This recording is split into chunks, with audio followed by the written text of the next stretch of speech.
बच्चों, सामाजिक विषय का पाठ भारत शक्ति के साधन, source of power, source of energy, ये क्या है इसके विषय में इस पाठ में जानने वाले हैं। बहुत ही महत्वपूर्ण होने वाला है पाठ।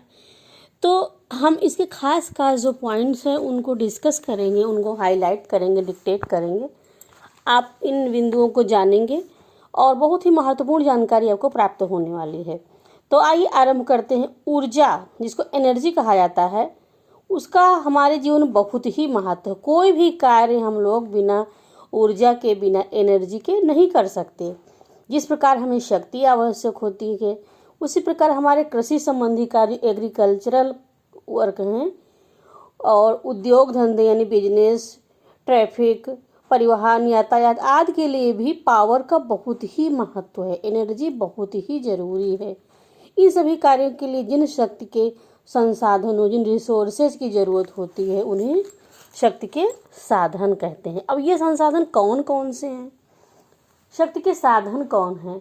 अब महत्वपूर्ण प्रश्न पर हम आ गए कि शक्ति के साधन कौन कौन से हैं। तो इनको हम दो भाग में बांट सकते हैं। पहला परंपरागत ऊर्जा, दूसरा गैर परंपरागत ऊर्जा। परंपरागत ऊर्जा में कोयला, पेट्रोलियम, प्राकृतिक गैस ये सब आएंगे, और गैर परंपरागत में परमाणु, जल विद्युत, पवन, सौर, भूतापीय, ज्वारी और बायोगैस। कोयला बहुत ही महत्वपूर्ण खनिज पदार्थ है और ये खानों से प्राप्त होता है। रेल इंजन निर्माण, लौह इस्पात कारखानों आदि में ऊर्जा के रूप में इसको इस्तेमाल करते हैं, एनर्जी के रूप में। और ये क्या आप जानते हैं, कभी आपके मस्तिष्क में एक बात जरूर आई होगी कि कोयला कैसे बनता है। तो आज ये महत्वपूर्ण जानकारी आप प्राप्त करने वाले हैं, कोयला किस प्रकार बनाया जाता है। तो इसके लिए देखिए, करोड़ों वर्ष पहले, ये आज की बात नहीं है, करोड़ों वर्ष पहले की बात है, कोयले का निर्माण पेड़ पौधों के अपघटित होकर दलदलों में जमने से हुआ। गर्मी, दबाव, रासायनिक क्रियाओं आदि के फलस्वरूप जीवाश्म कहते हैं जीवों के अवशेष, और कोयला और जो है वो खनिज तेल बन गया। मतलब जमीन में दलदल में जमने से जो पौधे, पेड़ पौधे, उन्हीं से फिर धीरे धीरे कोयला बना और खनिज तेल भी बन गया। भारत में कोयले का विस्तृत भंडार है। अब आते हैं कोयले कितना है भारत में। तो कोयला बहुत ही विस्तृत भंडार है। कोयले के प्रकार के बारे में अगर जाने तो कोयला 4 प्रकार का होता है। कोयले के प्रकार होते हैं 4। इन चारों के नाम हम बताएंगे। नंबर 1 होता है पीट, नंबर 2 लिग्नाइट, नंबर 3 बिटुमिनस और नंबर 4 एंथ्रासाइट। तो ये तो हो गए कोयले के प्रकार। अब हम जानेंगे कोयला कहाँ मिलता है और कोयले का क्या यूज है, क्या इम्पोर्टेंस है उसकी। तो कोयला जिन राज्यों में मिलता है उनके नाम नोट करिएगा, आप ध्यान दीजिएगा। झारखंड, छत्तीसगढ़, पश्चिम बंगाल, मध्य प्रदेश, असम, मेघालय, आंध्र प्रदेश और गोवा। यहाँ पर कोयला पाया जाता है। कोयला का क्या यूज है, क्या उसका आर्थिक महत्व है, फाइनेंशियल इम्पोर्टेंस क्या है उसकी। तो देखिए, रेल के इंजन, कारखाने, जहाज, रसोई में इस्तेमाल होता है, सीमेंट, उर्वरक, ताप विद्युत केंद्र और लौह इस्पात उद्योग में कोयले का प्रयोग किया जाता है। अब आते हैं हम खनिज तेल पर। तो खनिज तेल कहाँ पाया जाता है? आपके मस्तिष्क में जरूर आता होगा कि पेट्रोल, डीजल ये सब कहाँ से मिलता है, कैसे आता है। तो इसके लिए जानिएगा, असम, मेघालय, गुजरात, मुंबई, हाई अरब सागर में, राजस्थान। और इसका इस्तेमाल यातायात के साधन, जैसा कि आप लोग जानते हैं, कहीं आना जाना हो, बाइक से जाना है, कार से, जीप से या किसी भी साधन से, जैसे बस से भी जाएंगे आप, तो उसके लिए पेट्रोल डीजल तो चाहिए कि उस गाड़ी को चलने के लिए। जहाज़ों में इस्तेमाल होता है खनिज तेल, मशीनें चलाने में, रोशनी करने के लिए भी इसका प्रयोग किया जाता है। तो हो गया खनिज तेल। अब इसके बाद हम आगे बढ़ेंगे। उदाहरण के लिए आप लोग समझ लीजिए, जैसे लालटेन स्टोव को जलते हुए देखा होगा गांव में, motorcycle, scooter, pumping set, diesel engine, rail engine. तो ये सब कैसे चलते हैं? ये सब तेल से चलते हैं। तो ये तेल कहाँ मिलता है, कैसे मिलता है, किस प्रकार आता है, कहाँ से निकाला जाता है, ये सब चीज़ें आप जानेंगे। तो जैसे आप लोगों ने खेतों में ट्यूबवेल देखा होगा, ट्यूबवेल बनाकर जल निकाला जाता है और इसे पीने का पानी आता है, खेतों की सिंचाई होती है। उसी प्रकार तेल को भी मशीन की सहायता से निकाला जाता है। और ये खनिज तेल जो है औषधि शैलों के छिद्रों में पाया जाता है। खानों से निकले तेल को कच्चा तेल कहा जाता है। खनिज तेल को पानी की तरह सीधे उपयोग, जैसे पानी धरती से निकालते उपयोग कर लिया, लेकिन तेल के संबंध में, खनिज तेल के संबंध में एक बहुत ही महत्वपूर्ण बात है कि उसको पानी की तरह सीधे उपयोग नहीं कर सकते। इसलिए खनिज तेल को साफ करने के लिए शोधनशालाएं बनाई जाती हैं, रिफाइनरी बनाई जाती हैं, तब जाके वो तेल इस्तेमाल करने लायक होता है। अब इसके बाद देखते हैं प्राकृतिक गैसें और खनिज तेल।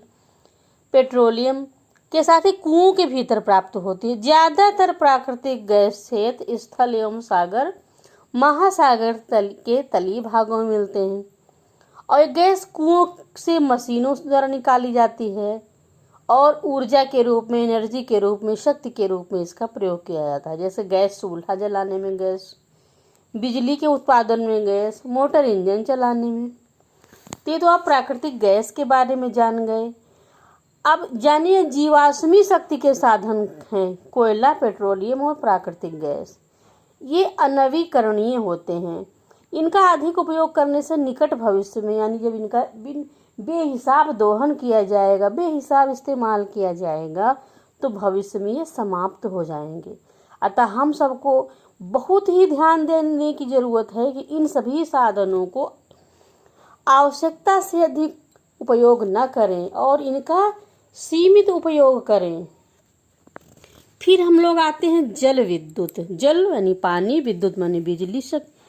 तो ये जल विद्युत, कोयला की ढुलाई बहुत महंगी होती है। खनिज तेल भी देश की मांग और खपत से कम उत्पन्न होता है, इसलिए देश में जल शक्ति का विकास किया गया होगा। जैसे आपने देखा होगा आपके स्कूल में पंखा चल रहा है, घर में पंखा चल रहा है, तो इसको ये बिजली से चलते हैं। तो ये बिजली कहाँ से आती है? बिजली तो बहुत खर्च हो रही है, तो बिजली को भी तो पैदा करना है, बिजली को भी उसका उत्पादन बढ़ाना है। तो ये देखिए जल विद्युत यानी पानी से बिजली बनती। पहाड़ी और उच्च पठारी क्षेत्रों में नदी पर बांध बनाकर पानी को एकत्र किया जाता है और बांध के नीचे बड़े बड़े पावर हाउस बनाकर जल विद्युत ऊर्जा उत्पन्न की जाती है। तो आप समझ गए, पावर हाउस बनाए जाते हैं, उनसे जल विद्युत ऊर्जा उत्पन्न की जाती है। बांध के नीचे बड़े बड़े पंखे लगाकर उस पर जल को गिराया जाता है। जल विद्युत उत्पादन के लिए टरबाइन की धुरी को पंखों से जोड़ दिया जाता है। अब जैसा हम बता रहे हैं, आप उसकी कल्पना करिए अपने मस्तिष्क में, तब पूरी तरह से आपको पाठ समझ में आएगा। पंखों पर जलधारा गिरने से पंखे घूमने लगते हैं। पंखे जितनी तेजी से चलेंगे बिजली उतनी ही अधिक पैदा होगी, क्योंकि इन पंखों की धुरी से बिजली पैदा करने वाली मशीन का संबंध होता है। इस प्रकार उत्पन्न बिजली को जल विद्युत कहते हैं। अब देखिए ये जल विद्युत को उत्पन्न करने के लिए कहाँ कहाँ पर बांध है। उड़ीसा राज्य में हीराकुंड बांध, नागार्जुन सागर, रिहंद बांध, भाखड़ा, नंगल, दामोदर, बारामूला, मयूराक्षी आदि बांध हैं। अब बिजली की क्या आवश्यकता है, बिजली की क्या ज़रूरत है, ये सब तो आपको जानना ही है, जानते भी हैं कि बिजली की बहुत ही ज़रूरत है। कल कारखाने से लेकर के घरेलू उद्योग धंधे, पढ़ना लिखना सब बिजली की ही रोशनी में आप लोग करते हो। तो बिजली का इसके अलावा और कहाँ कहाँ उपयोग होता है, इसके बाद इस पर आप लोग सोचें, विचार करें। फिर हम आगे बढ़ेंगे, परमाणु ऊर्जा के पास आते हैं। एटॉमिक एनर्जी, वैकल्पिक ऊर्जा का एक बहुत बड़ा स्रोत है परमाणु ऊर्जा। और इस एनर्जी को, इस ऊर्जा को, इस शक्ति को हम, इस पावर को परमाणु नाभिक के विखंडन से प्राप्त करते हैं, इसलिए इसे परमाणु ऊर्जा कहा जाता है। परमाणु ऊर्जा के महत्वपूर्ण स्रोत हैं यूरेनियम, थोरियम जैसे आणविक खनिज हैं।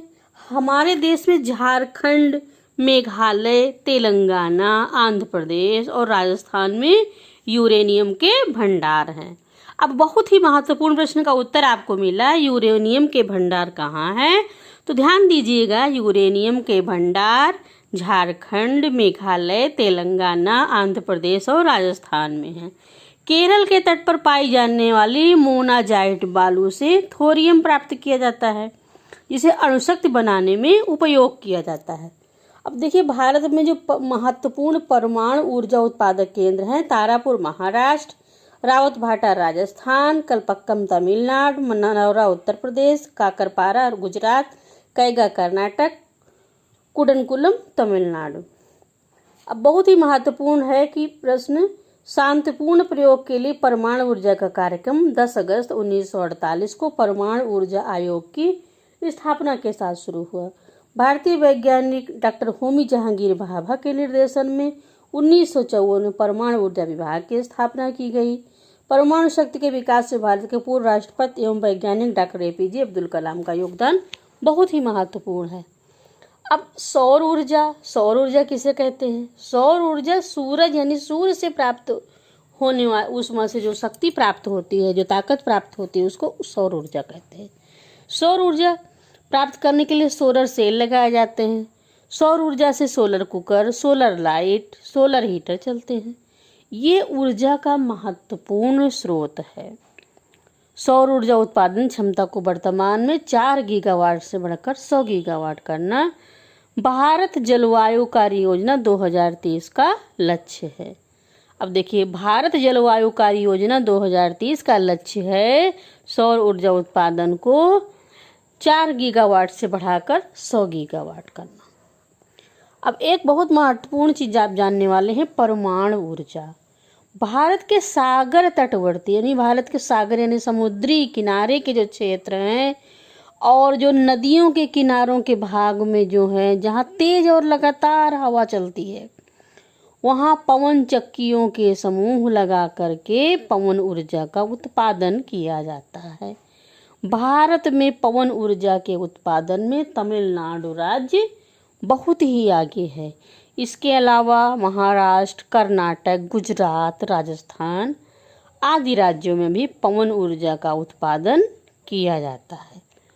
तो बच्चों, ये बहुत ही महत्वपूर्ण जानकारी थी। आपको कैसी लगी? अगर आपको उपयोगी लगी हो, काम की लगी हो, समझ में आया हो, पाठ अच्छे से लेसन को आपने समझ लिया हो, तो इसको आप लोग देखें, वीडियो को बार बार देखें, जब तक समझ में अच्छे से ना आ जाए तब तक देखें, और अपने भी मित्रों को, अपने दोस्तों को भी इसको शेयर करें ताकि वो सब भी समझें। साथ ही साथ शिक्षक भाई और बहनों से भी आग्रह है कि इस वीडियो को अपने छात्रों तक जरूर पहुँचाएँ। तो इसी प्रकार की महत्वपूर्ण जानकारी आपके लिए हम लेकर के आते रहेंगे। आप लोग हमारे चैनल से जुड़े रहें, और यदि अभी तक आपने सब्सक्राइब नहीं किया तो कृपया सब्सक्राइब भी कर लें, बेल आइकन भी प्रेस कर लें, ताकि महत्वपूर्ण वीडियो अगर चैनल पर अपलोड करूं तो उसको आप तुरंत ही देख सकें।